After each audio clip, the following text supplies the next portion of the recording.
Apex Legends was EA's foot in the door into the Battle Royale genre when it released in early 2019. I understand you're not here for a history lesson, but just as Apex, you need to lay some groundwork before you can get into it. For Apex, that groundwork came in two separate games, Titanfall 1 and 2, though they were both connected. Titanfall's success directly inhibited EA and Respawn with a good lunge into the Battle Royale genre. Titanfall had such a unique take on the FPS genre by having incredible maps, gunfights, gameplay, and oh yeah, Titans. Titanfall 2 had improved further yet, with so many quality changes including one of the best narrative FPS campaigns I've ever played. And if you've played Titanfall 2, you know how well it sets up the Apex Predators, which in turn sets up Apex Legends. No other FPS feels similar to Titanfall. The movement is incredible, wall running is astonishing, and yet again, Titans. Having amassed a huge player base for their Titanfall universe, EA and Respawn developed Apex Legends. Apex Legends essentially being the best of the previous two titles put into a free-to-play Battle Royale experience. Made for monetizing the Battle Royale craze where every studio shot out their version of Battle Royale.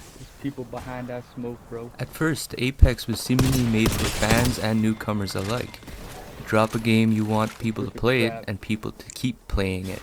Respawn did this by snatching most of what made Titanfall popular, minus a few, namely wall running, jetpacks, and the Titans. Top on that ridge, Betty, is a sniper.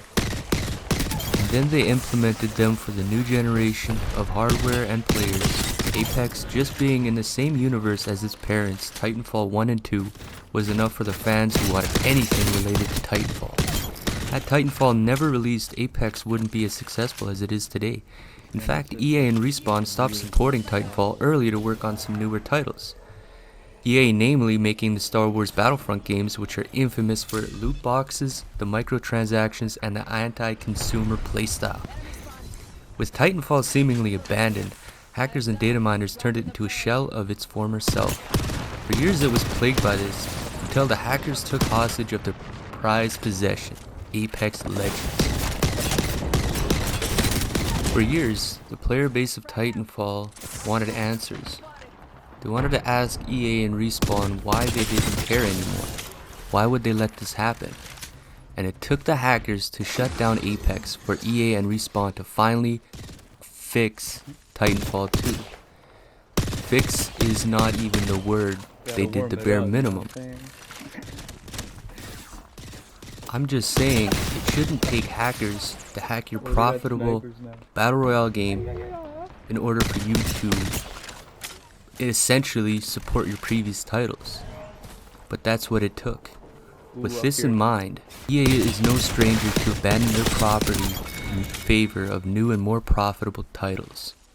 Even in Apex, they introduced arenas, which was a 3v3, a 1 squad versus 1 squad, that added nothing after the initial release other than ranked, and they shut it down completely this season in favor of a team deathmatch with the same maps and seemingly the same content.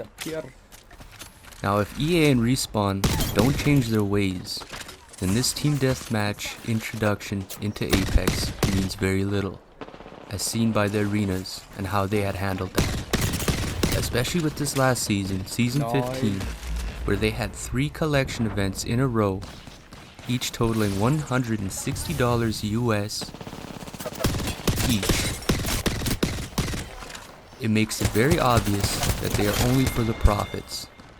They're here to make money, and that is it. Now, don't get me wrong, I think Team Deathmatch is an amazing addition to Apex.